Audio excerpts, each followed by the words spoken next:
Krzysztof Wietrzny, and I will be talking today about self-sufficiency in terms of food. I'm representing International Coalition to Protect Polish Countryside, which is a foundation which is aiming on protecting traditional values and traditional farming models of Polish countryside as well as culture.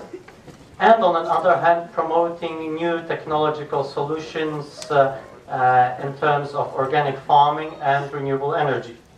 We run several projects like International Campaign to Protect the Polish Countryside, set of workshops, Vanishing Occupations, where old craftsmen from the countryside learn young people their skills, their crafts. Renaissance of Working Horses is a project which aims at the promotion of use of horsepower in agriculture, and it presents the modern solution in terms of horse-powered farming equipment. Traditional Seeds, our heritage and national treasure, is a project which aims at establishing traditional seed bank in Poland. And Stop GMOs in Poland campaign. In our opinion, food sovereignty is a basic human right. Food is first of all a source of nutrition, and secondarily a trading item which can generate income. This means that local societies should have strict control over how the food marketed on the local level is produced, how it is processed, and what influence the production has on the local environment. Unfortunately, at the moment, the recent agricultural model in Europe and in most of countries in the world is based on industrial agriculture, which is controlled by multinational corporations, which say, okay, you have to use industrial models of agriculture because we won't be able to feed the growing world populations. Well, at the moment, we produce enough products, food products, only they are wasted. The statistics say that around 20 to 50% of foods are wasted and destroyed in each country worldwide. The second bottom of the problem is that growing influence of industrial agriculture means also growing influence and control of corporations over the food supply chain. At the moment, between 60 and 70% of seeds are controlled by 10 multinational corporations. This problem is also related to genetically modified organisms, which are heavily promoted at the moment by the agro industry. The main problem with the GMs is that we don't really know what impact they have on human health, or actually we know that they have negative impact on human health and the environment. And they cannot coexist with traditional plants and traditional crops because of cross-contamination and pollination. The recent study published in September this year show a very big and a very straightforward relation between GM diet and increased damage of kidney and increased health problems related with tumors and cancer on the rats on which the tests were conducted. And last but not least, GM crops are all patented. So the company which owns the patent owns the crop and has complete control over the whole production and processing process. And those who control the food control the people. So to sum up, the recent industrial model of agriculture causes environmental damages, health damages, it destroys local societies, and undermines the local economies. Well, what alternatives we have to that? In Poland, we have a very rare model of agriculture, which is based on 1.5 million of family farms, which are run and passed from generation to generation. Most of these farms are small enterprises farming on average land size of 7 hectares. They are semi-self-sufficient, thus they produce the food they need on farm, plus the family which lives in the city, friends and tourists which visit their farms. Traditional Polish farmers pass their knowledge, skills and wisdom from generation to generation, from father to son. That is often knowledge which cannot be learned in school or academy. Polish traditional farmers produce a wide variety of crops. We don't have monocultures in Poland, or we don't have that many monoculture farms in Poland. We Polish farmers produce the crops they need to feed their family and their animals living in the farms. Thanks to this, we were able to preserve biodiversity and unspoiled countryside environment. It is still very common and natural for Polish farmers to process their products. For example, in the farm I live in, we process fruit and vegetables into jams, juices. We also bake our own bread, we make our own beer, and soon we'll be also processing our own hams and sausages. So we can store the foods from season to season. So to sum up, the benefits of traditional Polish farming model: we produce high quality foods which are healthy and have great taste, smell. We preserve the picturesque landscape. Local farmers play important role in local economies. They strengthen the local traditions. And, well, last but not least, such a family farm is a great place for new generations, for children to grow. Well, the question is, you might ask, can a sustainable model of agriculture feed the world? We say yes. The study from 2008, sponsored by World Bank and United Nations, conducted in 80 countries, says, quote, "Conventional industrial agriculture has significantly degraded the world's soils and other natural resources, and now threatens water, energy, and climate security."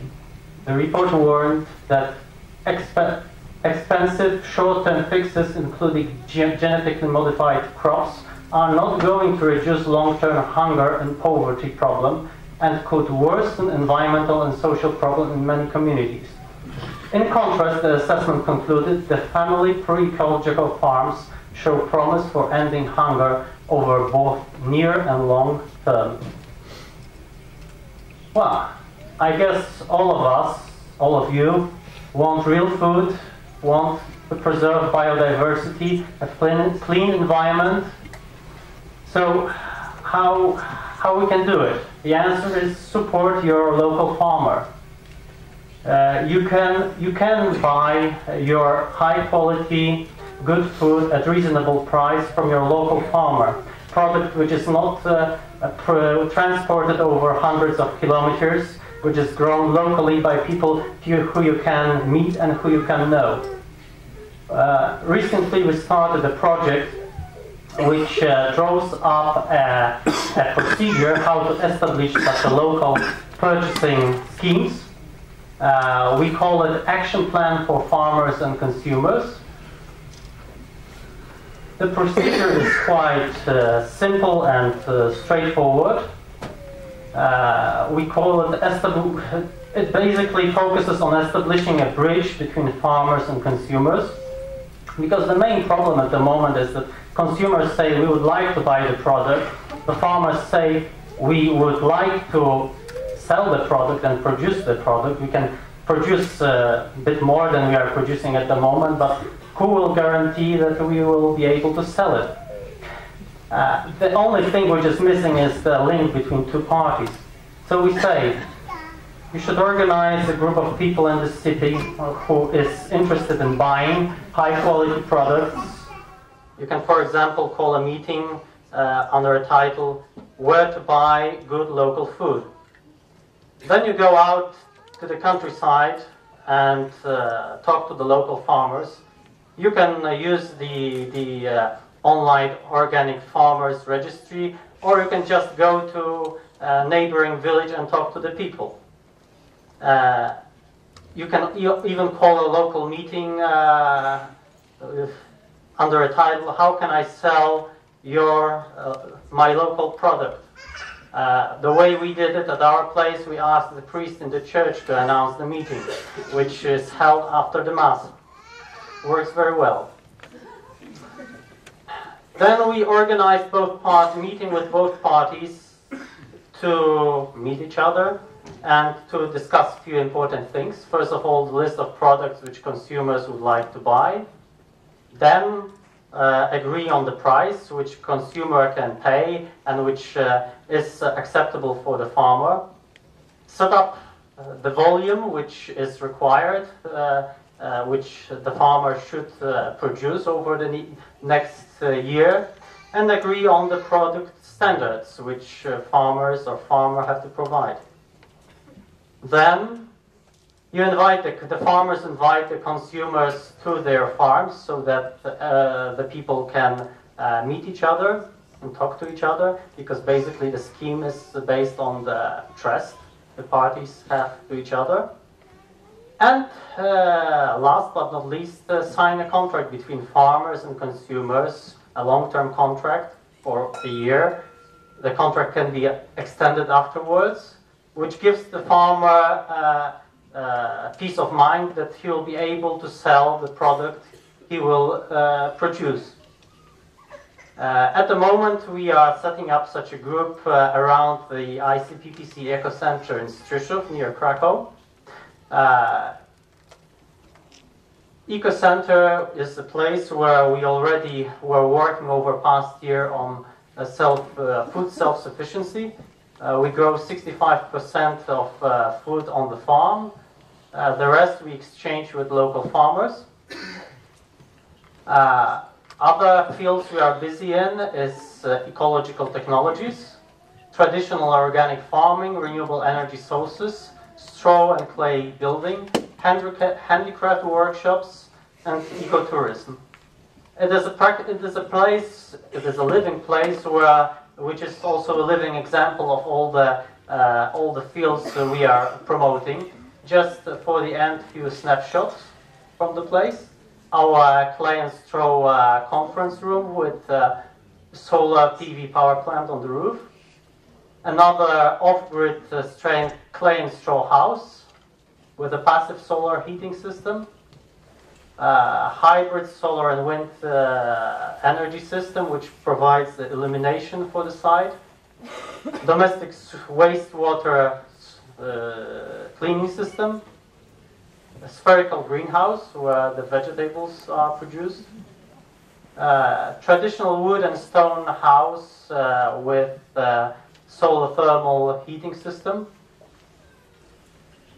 Based on the place, we are also running workshops for people who visit us, like clay and straw building workshops, solar PV installation workshop.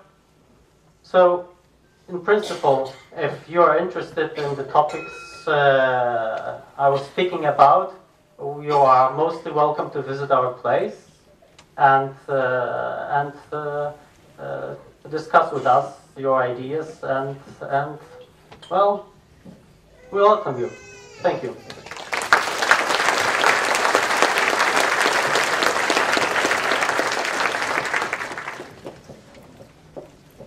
Ja mam takie pytanie natury czysto praktycznej.